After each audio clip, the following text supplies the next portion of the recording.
Hi, you've reached Sean from DeBriefed. If you notice, it's a new name. We've got some exciting things that we got planned coming up this year. It's mainly what we're going to do is we're going to really kind of start dissecting into these old cases. We're going to find some things that maybe some other sleuths weren't able to find, and it's going to be pretty exciting. So I'm ready to get started. I'm happy that we have our first episode of DeBriefed with some of my favorite people in Madison. Yeah, I figured. Figured we were going. But we're going to take a deeper look into the cases that have some extreme justice to it. You know, we're going to talk about Gein. There's a new Netflix show on that's super creepy if you haven't watched it.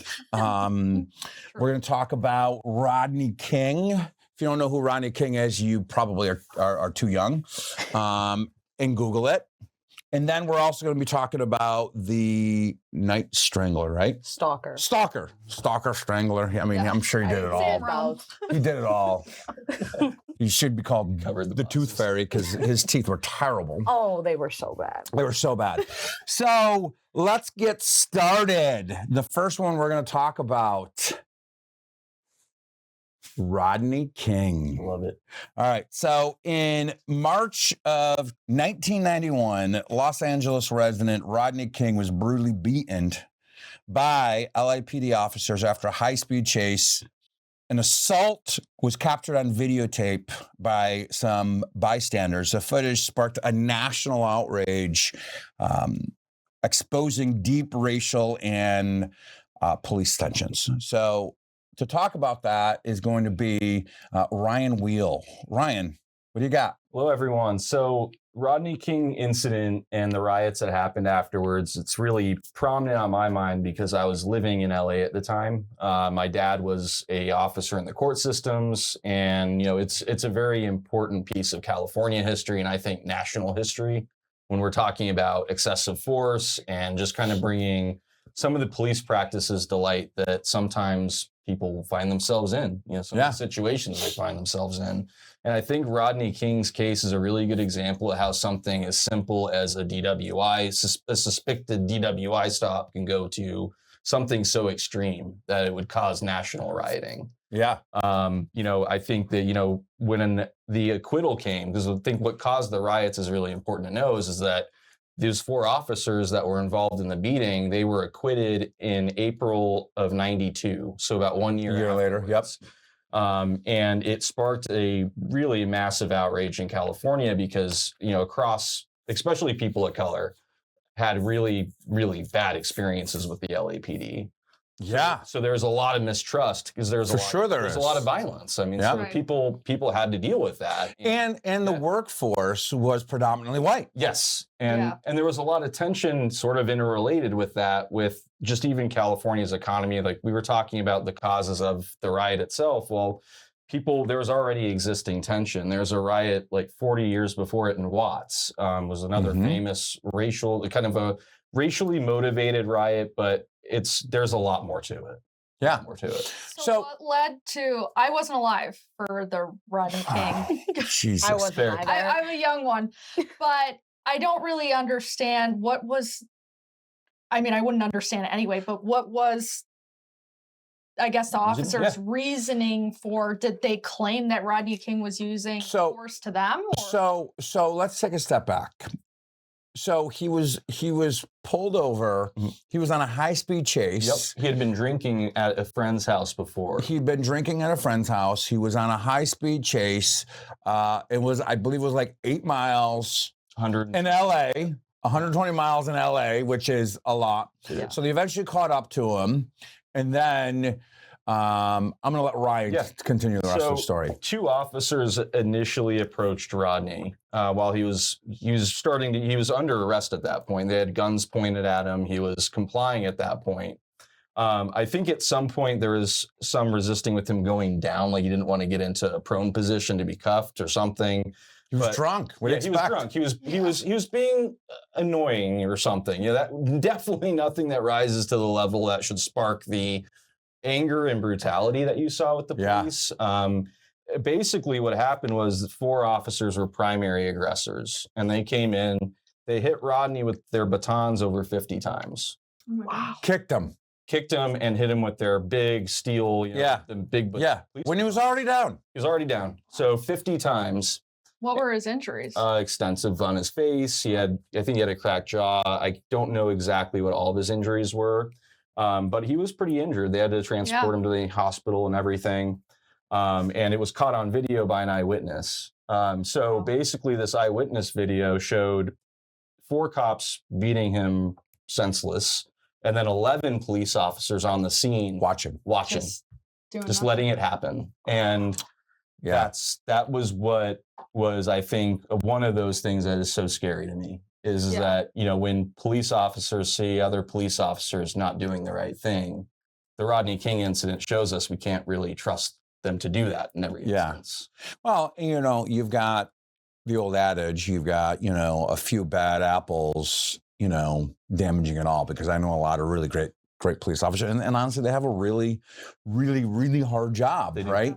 And the unfortunate thing is that, this is not something that we have not seen since then. Like we've seen George Floyd, we've seen, Martin or Trayvon Martin. We've seen so many of them.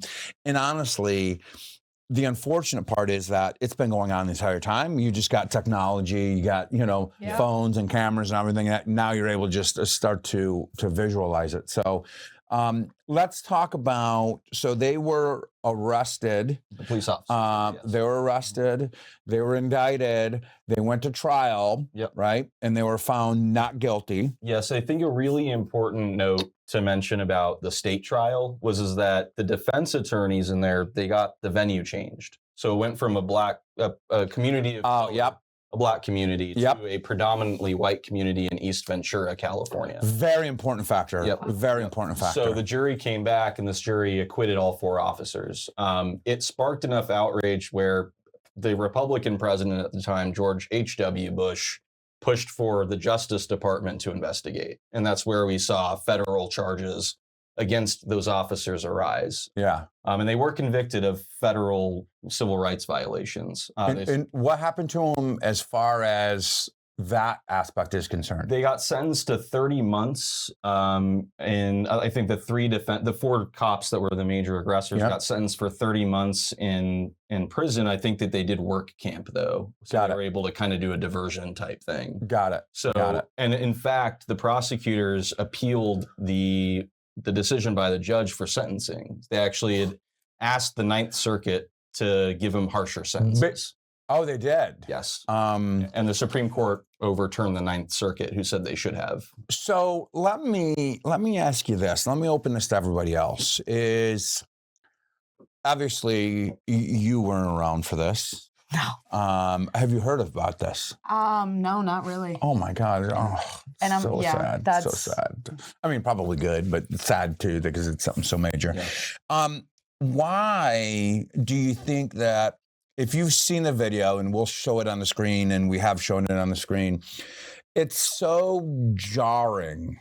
It's so jarring to see that. And part of me wants to show you to watch your reaction right now. That's Rodney King on the ground.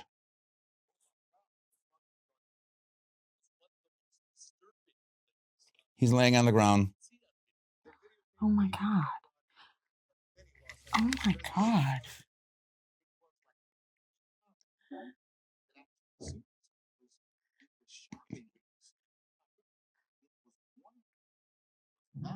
And you can see all the hits and everything, right? It's awful. It's awful. How do they find them not guilty? What was the defense? The defense was that they used force that was permissible at the time, which unfortunately it's being a jury decision. The jury, I think the makeup of the jury was really important. And for sure it was. And this is not for nothing. My dad was a police officer, so I get how important they are. I think that, in that white community, I think the perception of the LAPD was really different from where if you went into the city of Los Angeles, things would have been a lot different. 100%. I mean, your jury pool is totally different. I mean, there was some justice on the civil side. Rodney did sue this city of Los Angeles, and I believe he got, I think it was a $3 million verdict. What he got was, I had it down, it was the largest verdict at the time. Yep. Civil verdict at the time. But yeah, he's also the guy that also said, can't we just all get along? That was the most, that was actually the most, that was the biggest thing I remembered from it, was Rodney pleading to everyone while the rioting. 50 people died. 63 people died. And he was all saying, why can't we all just get along? That was his big thing. And I think that that's really, like, it touched me.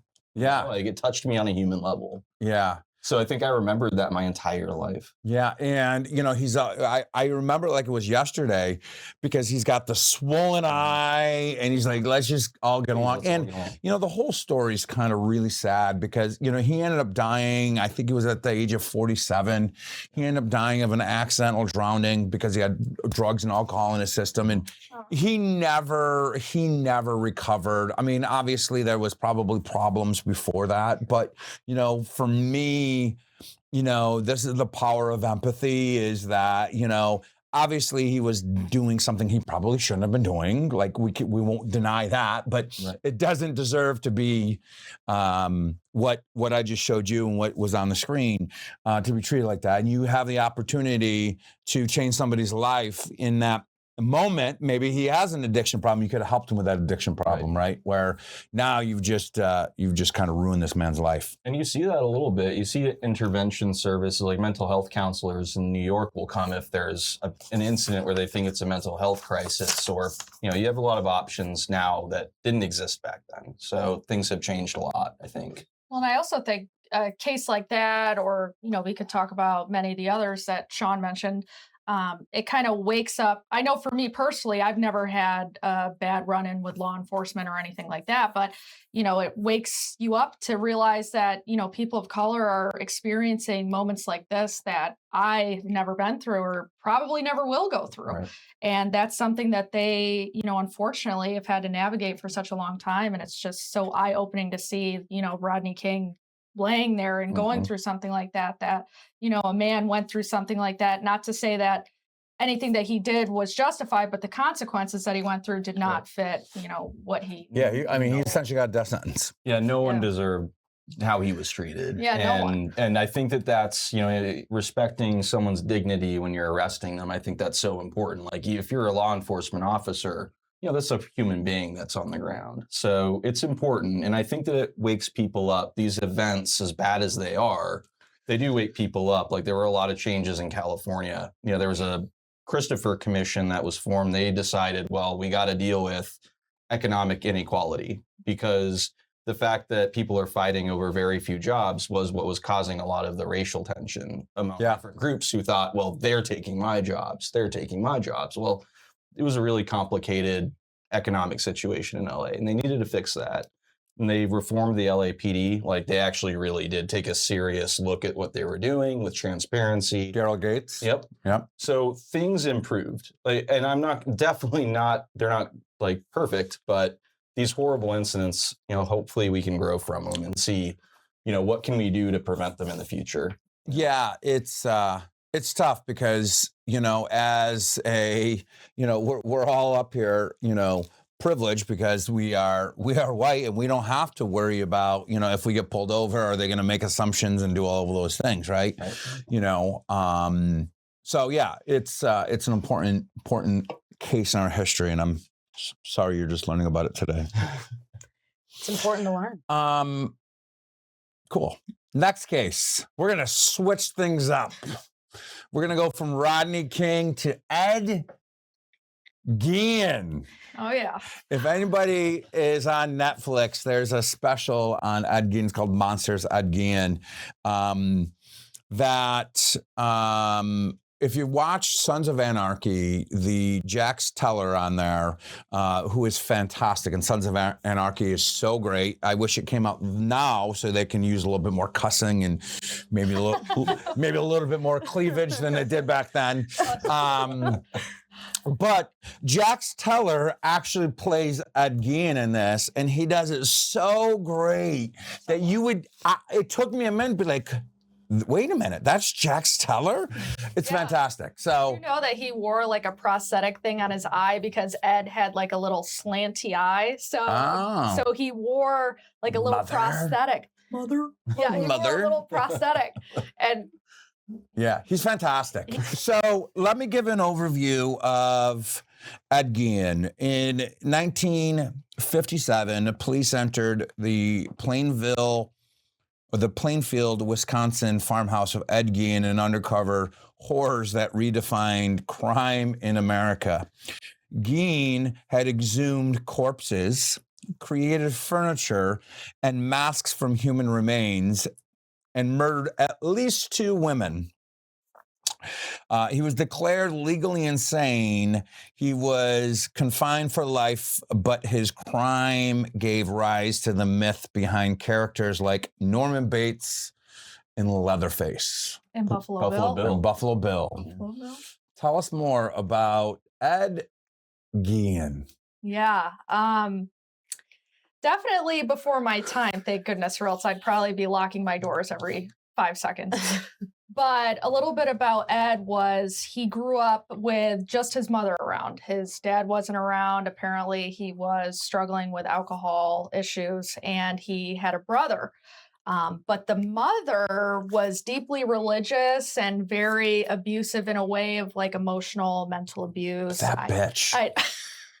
I don't think that there was any, proof of any sort of physical abuse. I'm not sure, but I know that there definitely was some mental and emotional abuse. But his mother essentially taught him that all women except from her were inferior.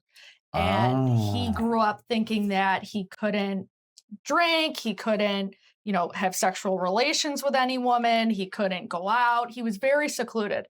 So he grew up just in that farmhouse where they later on uncovered everything. And she ended up dying of heart failure.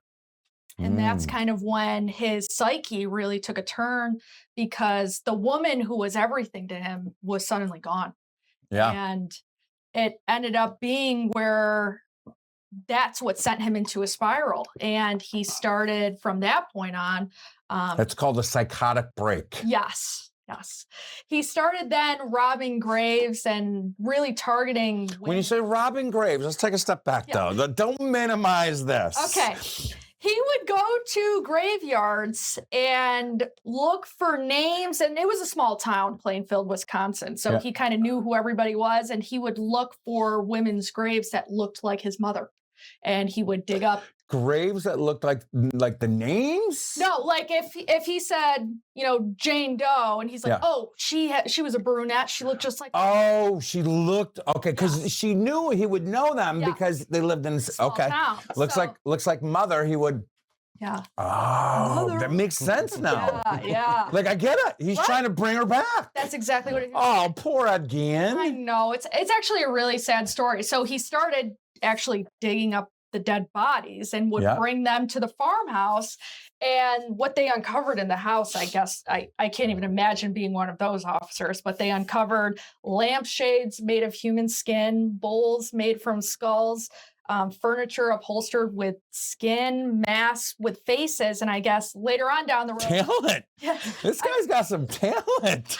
Apparently. I mean, I wish we never knew about it, but He's good with his hands. Everybody has. Rowan, I'm gonna need you to cut your hair off for me. I need a bowl. Like that's the type of stuff he was doing. Right? But as they learned more about Ed, they found out that nothing was a sexual desire. He never, raped the corpses or anything like that. The show shows that. And I'll get into that. There's a lot of misconceptions there. No, there's not. Okay. It's all true. If it's on TV, it's true. Everything in the media is 100% true. Wikipedia is true as well. But basically, they found out that what he really was trying to do, he was trying to make a full women's suit to become his mother and wear the suit. When they find that out?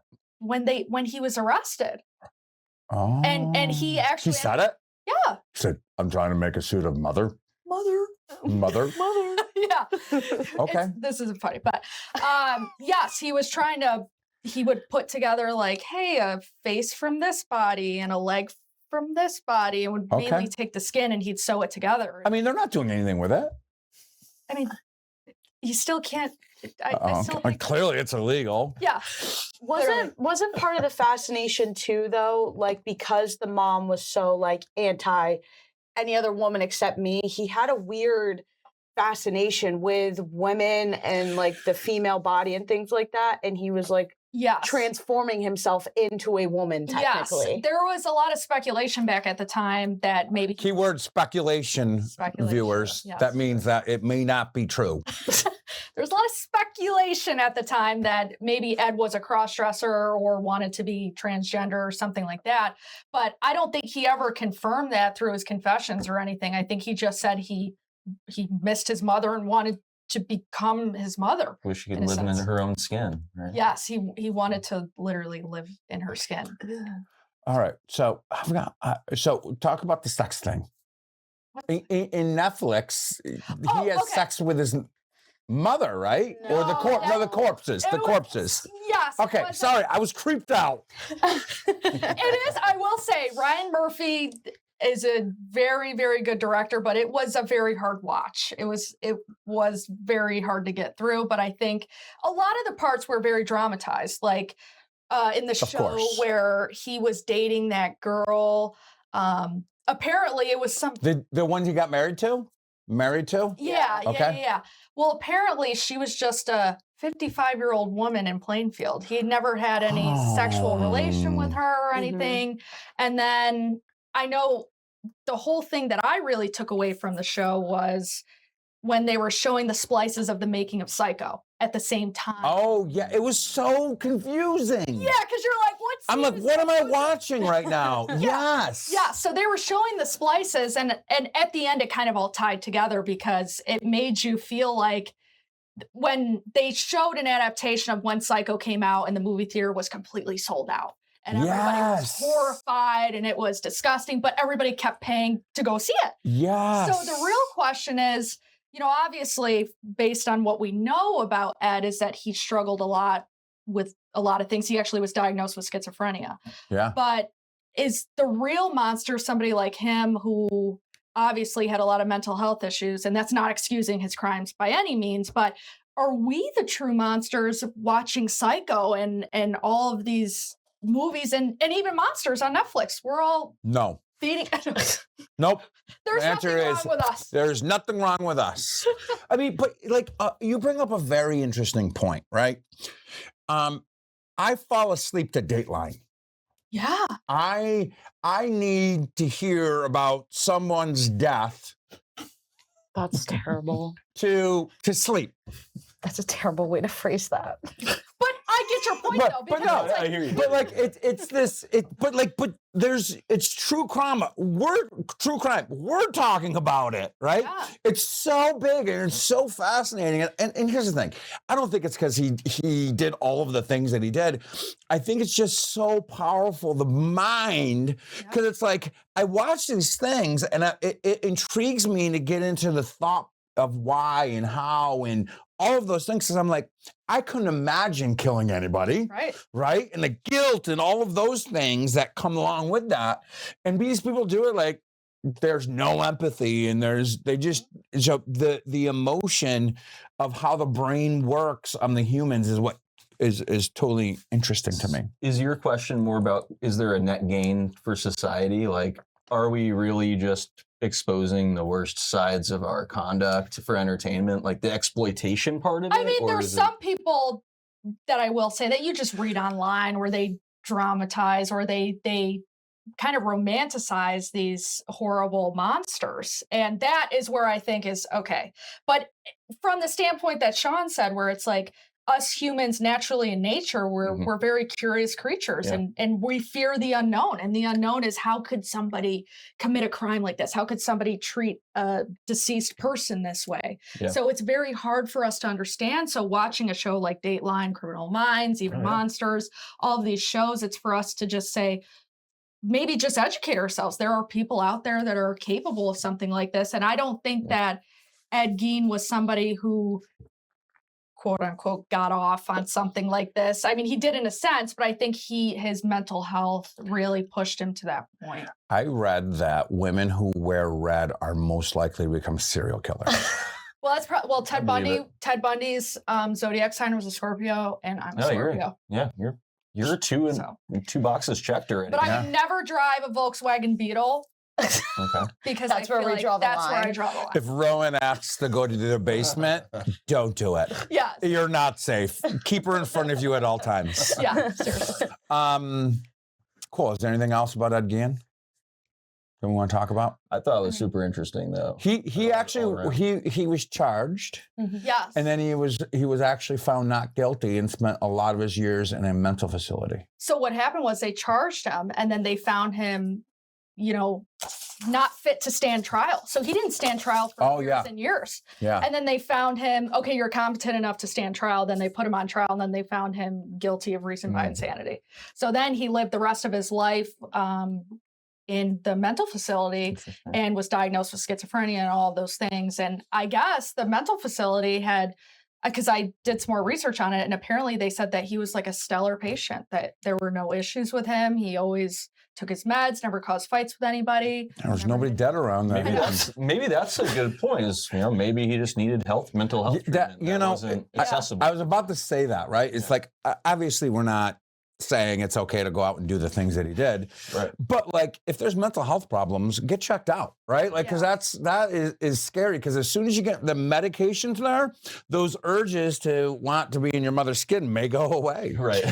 If you ever feel that way, go to a therapist. Yeah. Please don't act upon on those. It would be very bad. But if you do, Navi Law will be here to help you. Right. Shameless plug. We're judgment free. But I also think that it's fascinating with him as you think of the term serial killer and you think of the big names, like Ted Bundy, John Wayne Gacy, people that have killed lots and lots of people. You think of a certain number that it might have to qualify somebody to be a serial killer. And there's only been, let me take that back. There were 2 women that were confirmed killed by Ed Gein. So he's technically not considered a serial killer. Right. But the cultural impact, I guess, from him with, Psycho and all of those things, it really just, it informed us a lot about, mental health issues and how the hell could somebody do something like that. So let me ask you this.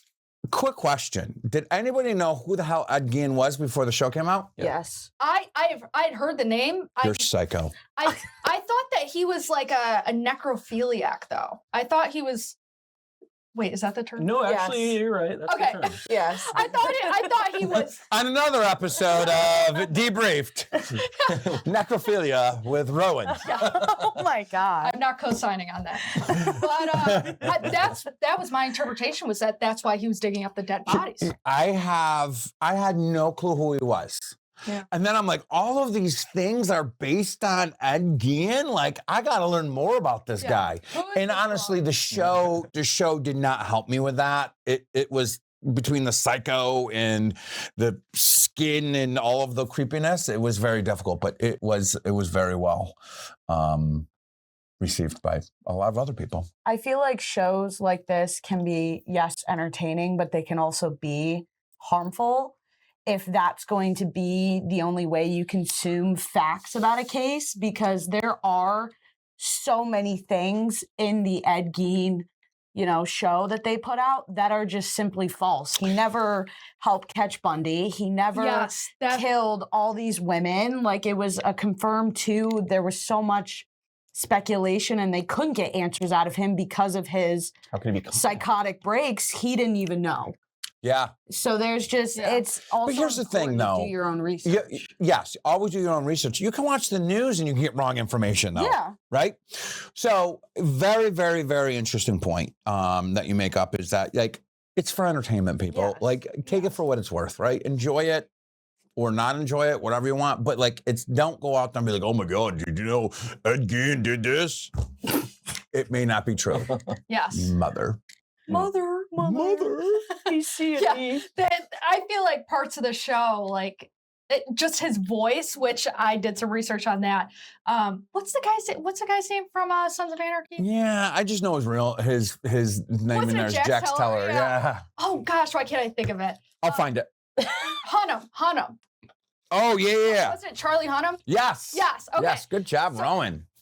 So I did some research, and that voice that he uses that we all know, mother, that apparently came from, they didn't hear any of the tapes of Ed Gein talking. So he just, in his own actor mind, was like, what would somebody like this sound like? And he said, he's got such a childlike psyche that he probably has a childlike sound.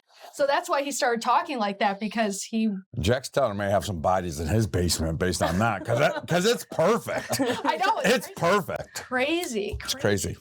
Well, Ron, thanks. Good job. Thank you. That's the end of the episode, folks. Oh, I'm just kidding. Bye, guys. It was so good to be here. We're going to talk about Richard Ramirez, who's also known as the Night Stalker. He terrorized California from 1984 to 1985 with a string of murders, assaults, home evasions, satanic symbols. He eventually was convicted of 13 murders and sentenced to death. This guy's a real sicko, too. Yeah. Talk about needing a dentist. If the teeth were the biggest problem, he'd be okay. I don't know the situation with the teeth, so I'm looking forward. He's got some to chompers. Pull up a photo of Richard Ramirez's teeth so we can see exactly what it looks like. The opposite of mine, hopefully. Yes, that's Those pearly whites. I wouldn't go that far, but So Richard Ramirez, this case has always just weirdly interested me. I know it's a weird sentence to say, to have like a favorite serial killer. And for the record, everything that Madison is saying is 100% fact. I know we were talking about the news, you can't believe it, but whatever she says is a 100% fact. You don't need fact checker. Yeah, you don't need I dare you. Research. I dare you. So I do know a lot about this case. I think it's interesting. He was convicted of, as Kelsey said, 13 counts of murder. He had 5 attempted murders, 11 sexual assaults, and 14 burglaries. And the thing about him is, normally when we talk about a crime or like serial killers or things like that, there's normally a motive. There's normally an MO, like a normal calculated like thing that they do where you can connect. Okay, he likes blonde, skinny women who have blue eyes and 2 sons because that reminds him of his own mother, like something like that. Like targeting a specific type of group. With this, his teeth are disgusting. Oh my gosh. Yeah, I know. he looks like a ghoul. I mean, and this guy's kind of a human ghoul. So with him, the ages of the victims ranged as low as 9 years old and as high as 83. 9 to 83? Yeah. He was a sicko. So This terrified my family. with the children, he didn't kill them. He would just kind of kidnap them, assault them, and then let them go. And for, 20 Sounds like parenting. 20 to 83, he would break into the house, maybe assault them as well, kill them, burglarize the house, things like that, and leave. And again, And here's the thing. He wasn't clean about any of this. No. He left footprints. Yeah. It's crazy. Sorry. So, and what's also interesting too is there were He didn't take his shoes off. He didn't take his shoes off when he went in and robbed them. Like, So rude. Was he not like, okay, that's the rude part, really? not killing them? Yeah. But was he not afraid of being caught? He No. kidnapped a lot, too. And so here's the issue too, is a lot of victims were left alive. Yeah. Like, obviously, You think intentionally? I don't believe so. But a lot of... You think he thought they were dead? So, like, I know there's one case in particular. He broke into a home of a husband and a wife, and the husband died. And as he died, he had the phone dialing 911. And so the paramedics were able to get there in enough time to save the wife. So she lived. Or there's another one, he tried to shoot at a woman, and the bullet literally bounced off the keys in her hand. It didn't hit her. She looked at him and she goes, "You already shot me once. You're really going to do it again?" And he took off running. So, like, there's just weird instances where they were left alive. All the kids that he kidnapped and assaulted, alive.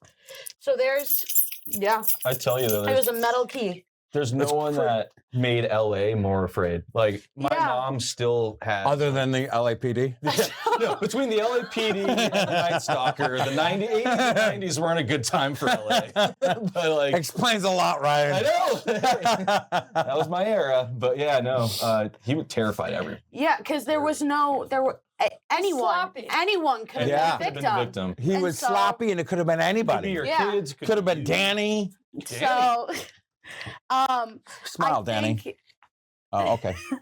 I think what's interesting is like his life as a kid, and this is what has always interested me about this case is kind of the psychological things behind it. And you know, I'm sure all of us in this room have enough trauma within our childhood to be like, yeah, you know, we could go out and want to kill 30 people and call it a day, but we don't. I would like to go on the record by saying I have never once. Same. She's looking straight at me this entire time. I guess She was looking at me the We're entire good. time. I don't know. I guess this might be an abnormal thought then. But no, Richard, he was the youngest of 5 kids, so he grew up watching the way sisters, brothers, both. Okay. I believe it was 2 sisters and 2 other brothers. Okay. So he would watch his siblings grow up in school, and he would watch how they misbehaved and how his parents reacted. And there was one in particular, his older brother, Ruben. Ruben was terrible in school. He would burglarize houses, and I have in quotes, sniff glue. And just at 2 years old. So Tommy boy. Started early. Just at 2 years old, Richard listened to Ruben get beat by his dad after he got bailed out of jail for robbing someone. And, you know, there was this model as a kid of disobedience leads to rage and violence and repercussions. And you see that in his murders when he's an adult, of when they try and fight back, when they try and, you know, disobey him, he gets more violent. He stabs them repeatedly to the point of overkill, or like it's. Didn't he drive them around in a van, like a torture van? No. No, he didn't. Being in a van is torture. Fair enough. Yes. The only and there's people- never any candy. Oh, I know. The only people he really drove around were like the kids. Okay. But he never really tortured them. Did he have an accomplice? No, it was just him. Huh. And then I think another interesting aspect of his childhood Fake news, Ryan. I know. is his cousin. His cousin fought in Vietnam. And when he came home, What was his cousin's name? Miguel/Mike. Thank you for your service, Miguel. No, you're not. Nope. You are not going to want to say that after this next part. So he fought in Vietnam. And when he came home, he was showing a young teenage, maybe preteen, Richard, these photos, these Polaroids of them assaulting these Vietnamese women and then actually beheading them afterwards. And when he came home, he was a war hero. He was given badges of honor and things like that. And so that's what he saw. this is what you see of this man who did all these horrible things to women get honored. Yeah. Once again, it's kind of validating that terrible behavior. And he even he was in Miguel's kitchen, and Miguel was arguing with his wife about something. I believe the wife was upset that Miguel didn't have a job. Well, following that's the valid. war. That's valid. Yeah. Miguel was a broke ass. And so Miguel literally walked over. I don't know why the gun was left in the fridge, but it was in the fridge. He walked over to gun in the fridge? Yes. He walked over to the fridge, opened the door, pulled out the gun, and shot his wife and killed her. Miguel is a dick. So Yeah. it's just there's all these models for him as a kid where these bad behaviors are just reinforced, and It just sounds like so much instability. Yeah. I think looking at his crimes and the way that he was so unstable, just all over the place with the victim ages, with, you know, him leaving the freaking shoes on. I think the culture of violence in the family is a big part of it. Oh yeah, absolutely. he was a very violent man with his crimes. And there's also, I know there's a big wow factor around his cases of the religion, and he drew pentagrams in blood on the walls or in lipstick. And I know in court, he had a pentagram on his palm, and he said, like, Like a Hail tattoo? Satan. I don't know if it was fully a tattoo. but it was on his mom. Wasn't there like a cultural phenomenon going on at the time? Satan, what is it called? It has to do with like the fear of Satanism. Like they're in the 80s and 90s, like there used to like be the Charles Manson? Yeah. Yeah. Oh, okay. I can't remember what there was an actual like term for it, but like it was like the focus on Satanism was like a big part of a lot of these issues. Like I think it's interesting. I feel like there's part of a religious trauma which kind of ties into Gein of, when Richard was home, a form of punishment is he would be tied to a cross overnight in the graveyard next door. Oh my God. And Richard would? yes, like his parents would tie him. No wonder why he killed people. So it's, That's but really again, messed up. it's things like that. Jesus, Of it's no wonder why he killed all these people. And that's what's so fascinating to me is you look at these people who do such horrible things, and then you look at their childhood, and you're like, no wonder. 'Cause it's all these terrible things Again, happen. it obviously bad things happen to all of us, like you said in the beginning. It doesn't lead us to murder, Yes. right? But it's crazy that that they have these experiences and then they replicate that experience to the next level. Yeah. Right? It's crazy. It's Like, scary. You can't just double it and give it to the next person. Right? You gotta go to therapy. Yeah, gotta get fixed. Michael help. Scrub, we gotta get you. Yeah. Shout out. So because his, like what he was doing was so all over the place, like it was so hard to first connect the dots that these were all him. And then second, That's why he never really got caught, right? Because he was in between police. he was so many different jurisdictions. areas. Yes. And so what tied them all together was a shoe print.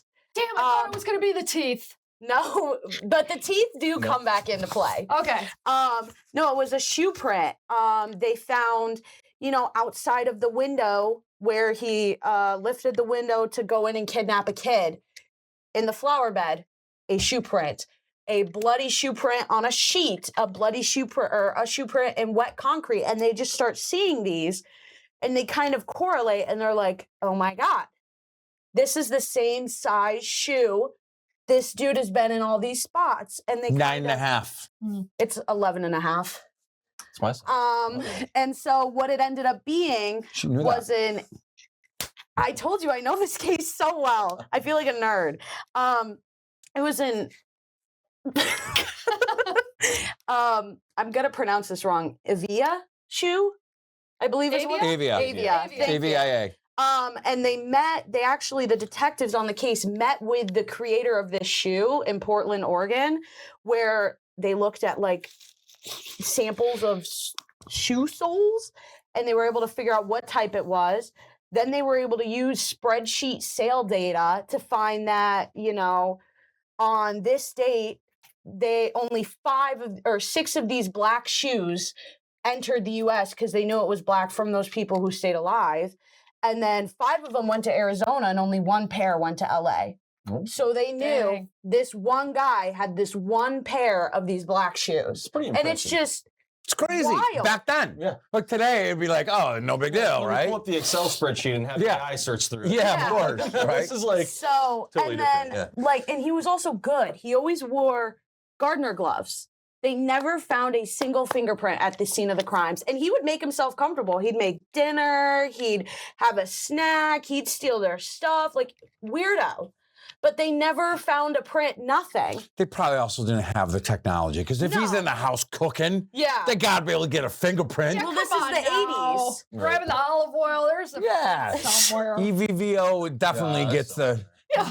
And it's just so interesting of after they have this break of the shoe print, it takes so long for them to finally catch him because somehow this guy just kept getting away. And so there was one night he was leaving the scene of a crime. He just murdered somebody. And as he was driving away in a stolen car With a knife. or a gun, he does both. Oh. Ooh. Again, like all over the place. That's not normal. It's not. I mean, he's an impulse. no one is Killing normal. people is Yeah, not normal. like normally like you an have your impulse killer. signature. That was the thing, right? He Yeah. had no signature. Yeah. So he was pulled over for a traffic violation. And VTL. like which one? 118 LD? Like, and he had no license on him. So the cop actually pulled him from the vehicle, had him put his palms on the hood of the car, and they patted him down and to see if he had any type of weapons. And when the cop went back to the motorcycle to write him like a citation, over the radio, he hears this stolen car just left the scene of a murder. And so Richard stood there, drew up. Calls him Rich. They're on a nickname. She's on a nickname basis. Rich. Richard, He's a dick. yeah. He drew a pentagram on the hood of the car, ran, got away, completely got away. So, and I don't understand because the cop was on a motorcycle, so I didn't know how he couldn't have like vroom vroomed. Vroom vroom. I think he may not have paid as close of attention as maybe. Yes. And so after that, you know, they took that car, they were going to process it and things like that, but the LAPD just left it Sounds like the out in a parking lot. You know, the sun burnt up all the leather because this is the 80s. You know, you got leather seats and things like that. So, like, there was You have leather seats and well, I knew you Today, were too. going to say that. whatever. it was probably more like a pleather, which expands when it's warm out. Carfax with Sean Kelsey. Next episode, dude. But so like they couldn't pull any prints anymore, things like that. But they found, and here's where the teeth comes in. They found a dentist card in the on the passenger seat floor. No, hold on. This is gonna get good. Let her go. This is gonna get I told good. him about this part. So they found a dentist card in there, and so For a dentist appointment. yes. Okay. So they go to the dental office, and when they go there and talk to them, Richard had pulled up to this dental office on July 3rd. It is now July 8th. They missed him by like 5 days.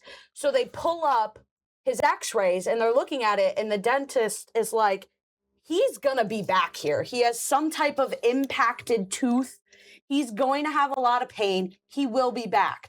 So they, for a few days, leave cops stationed there, like staying there waiting for him. And then, you know, the overheads, they're like, this is a waste of our money.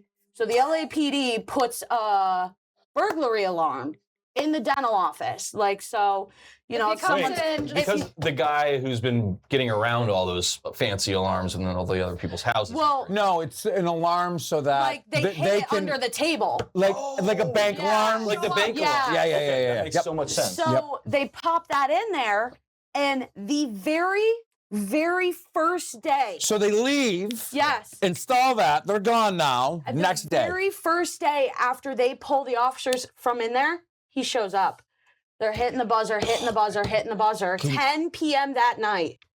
Can you imagine you're at the front desk? Your job is, if you see this guy who has been killing multiple people, hit the button. Nope. 10 I'm out. Yeah. P.S. I give my notice. Yeah. I give my notice. 10 p.m. that night, the dentist calls and they go, "Where were you?" And he's Wait, like, what "What time are you?" was the alarm tripped? I don't know the time. But this is It was classic during the LAPD. day. It was Classic during the LAPD. day. Let's say it was 4:30. So Yeah. they're hitting Fact the alarm. check us online. Let us know. They're hitting the alarm. Nothing happens. The doctor calls that night, and they're like, Why does the were doctor you?" wait until 10 o'clock to call? Yeah, I'm on the where's phone with your that. phone? Yeah. Like, Multiple hello? balls were dropped in this case. So, and the detective's like, "What are you talking about?" They're like, "He was here. We hit the wire." The way that it was installed, there was some sort of faulty wires. They never got notified he was there. They missed him again. So once again, he gets away. This is now like 2 times in a row where they have had him and he got away. And what ended up happening was some daughter calls the hotline. They're still trying to get more and more information about this man. A daughter calls the hotline. She goes, "I believe my father is friends with this man." And so they go out and they talk to him, and he goes, "Yeah, I'm friends with a guy named Rick from El Paso. He told me about how he killed this one couple with a gun in this area." And the police are like, "We never released that type of information of how they were killed, where it was, like things How like long that." did he, did like Rick tell them and then he called the cops, or was it like a couple of weeks later? Be like, oh, by the way, I don't know. So People. and then also Rick had given this new friend the gun he used in that murder. in the fridge? Not the one Not in the the fridge. fridge. Not the fridge, No, the fridge. Oh, The fridge oh, was cousin Not that. Miguel. Oh, Miguel. Yes. Yeah, Psycho No, Miguel. the gun Yes. he used to just like kill a couple. Yeah, okay. He gave it to him, and then he It's a just nice like gift. he just like sold it to someone in Tijuana. That's real. That's real. Tijuana? Tijuana. Mexico's like 2 hours Oh, away gotcha. from LA, so it's a pretty easy trip. And so, and also he had a boombox that was like taken in one of the robberies he did of the houses. Like So- one of these boom boxes? Yeah, like this is the 80s, like a Forget boombox. about it. I'm liking it. Boombox. I'm So liking they're, it. They're able to, without, you know, any information that's been given out, connect like this is this dude. This is him. And so they connect it through other people and they find someone who's his friend and they finally get out of him the name, Richard Ramirez. From there, they're able to pull up a booking photo. Go ahead. From there, they're able to, you know, like figure out this matches the sketch and here's a print and here's a print and they connect and like all of these things. I have questions. Okay. Did Dennis not have his name? Yeah, that's Oh, right. no, he gave a fake name. I have it written Oh, down. I'm like, wait a minute. gave his Why are we name- going through this? He gave his name as Richard Mana with a bad address, like a fake address. Oh, okay. Did they not check IDs back then, or like it's insurance? the cards? 80s. It's the 80s. It's a little more chill back then. Oh, okay. So, Rowan, I'm with you. and the date of arrest, you know, they finally have his picture posted. He was arrested 8 months prior on some petty larceny, whatever. But they have a mugshot of The him. gateway arrest. It's such a Florida thing. And so they have his mugshot out there, front page of the paper, like here's the Night Stalker. This is him. Oh, it gets good. And so he's on a bus and he Going where? notices Doesn't matter where. You'll find out where he's going. Okay. and so well no, first and foremost, he walks into a liquor store. And in that liquor store, he sees the rack of newspapers. Boom, his face. Boom, his face. Boom, his face. Boom, his face. Boom, his face. Dang. He's like, uh-oh. Gigs up. Skedaddles out of I'm there. gonna leave the Tito's today. I won't be back. And so, I'm going to pass on the Tito's. Yeah. so he then hops on a bus. His brother lives 8 miles away in like East Los Angeles, whatever. He's got 8 miles. He can get to his brother. He can be safe. He's good. On the bus, he notices the dude sitting right next to him, kind of looking at the paper and looking at him, being like, He pulls the little thing to get the bus to stop, hops out, boom, payphone right there. Ring-a-ding-ding. We got him. So then Richard hops off the bus, bolts, starts running. He ends up like crossing over freeway, like a freeway, through like 4 Like a lanes. freeway. Like a freeway. Like a freeway. Like, Like in, the case, 8-lane in highway? case you didn't get it, That's huge. a freeway. So 4 lanes of traffic this man's hopping over, running through to get away. And he ends up in a neighborhood and he's trying to carjack and steal people's cars and like try and get away. In the neighborhood, literally, they grab like crowbars and they beat him up. Yeah. Like I the thought- That's neighbors. great. I thought you were gonna say he was gonna fall and chip a tooth. Maybe go back to the dentist. No, they like literally beat him up, and the neighbors is end wrong up with you? crowding around him, caging him in, and he just sits on the sidewalk and waits for the cops to get him. Yeah. I You get And it. would he gets have to taken. at that point. Yeah, you you're- have He was tired of running. He You got gets citizens taken, arrested. and you know he was idolized in jail because apparently some people thought he was hot. Not my type. If he smiles, probably not. Probably better if he doesn't Like smile. as he was actively being driven to the station, a woman stood on the top of her car and opened up her blouse and gave him a Wow. little show. Do you think he could use his commissary for veneers?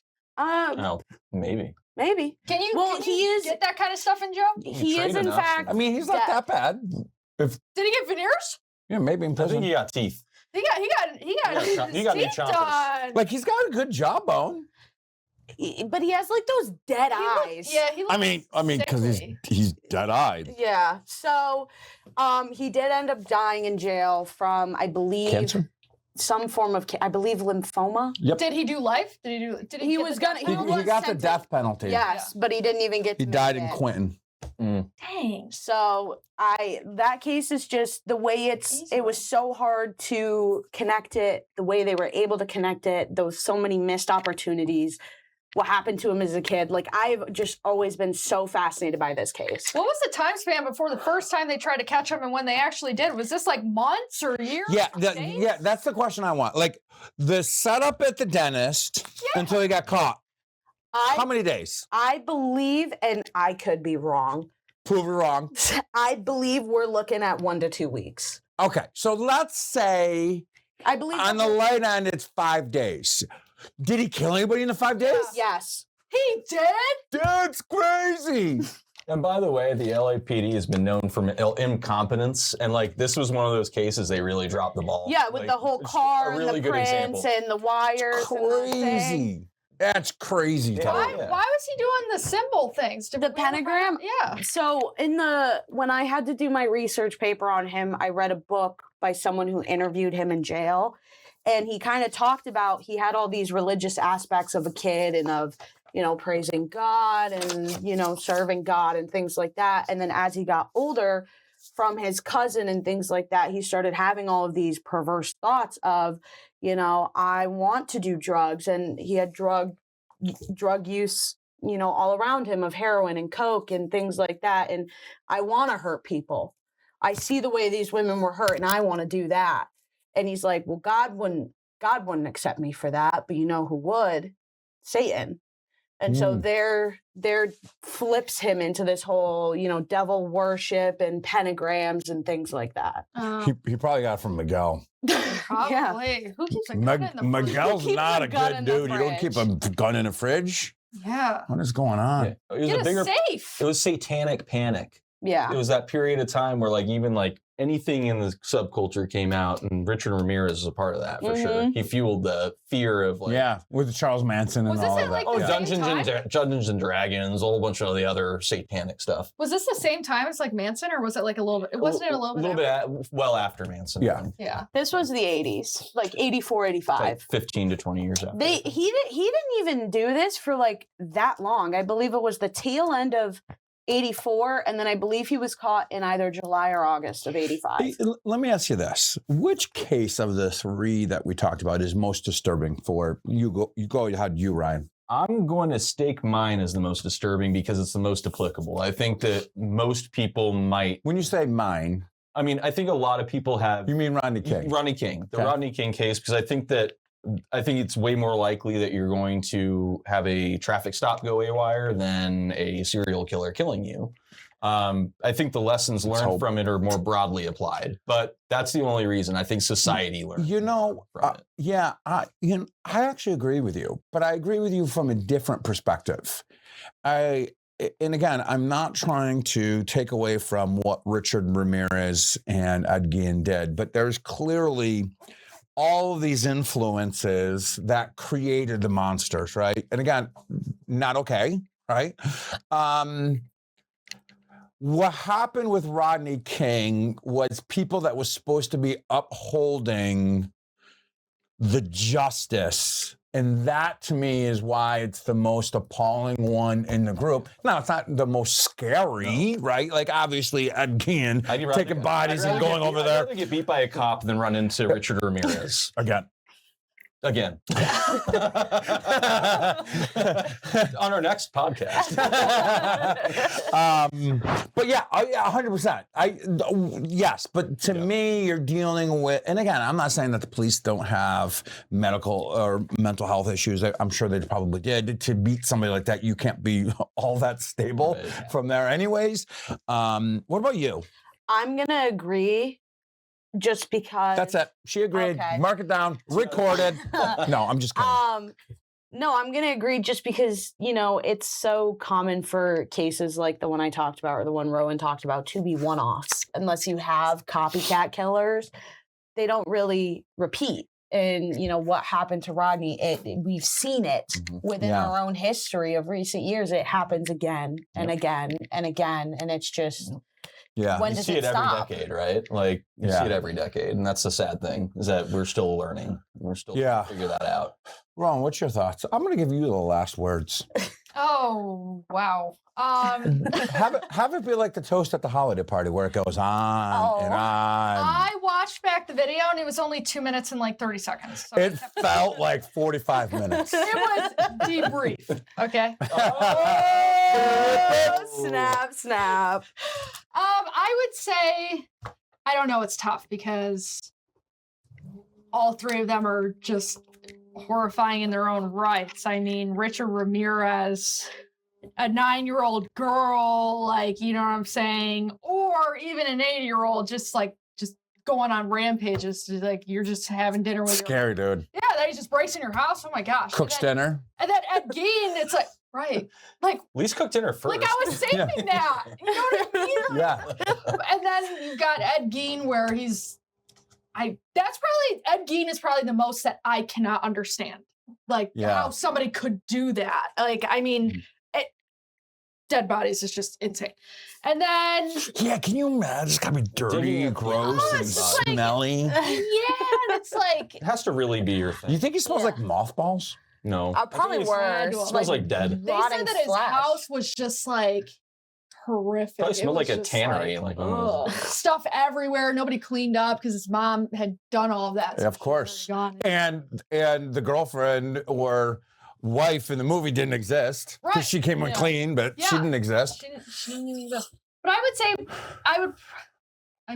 I would agree. Rodney King is just, it's so horrific. And then all of the cases that we've seen, and then maybe even people that we know in our real lives that are our friends or loved ones that have gone through something like that. And even in today's day and age, maybe not to that gruesome extent, thank God. But, it's just terrifying to think that people have to go through that or be, extremely cautious if they run a red light or accidentally make a mistake, you don't know if you're going to make it home to your family. Yeah. So it's pretty scary. But I would say all three of them are just, we went through them all. Yeah. That's definitely something that we can say. Yeah. We got a little bit of everything here. Yep. Well, thanks for tuning in to Debrief, where justice, the truth, is rarely off the record. Thank you. See you next month. Thank you. Go Bills!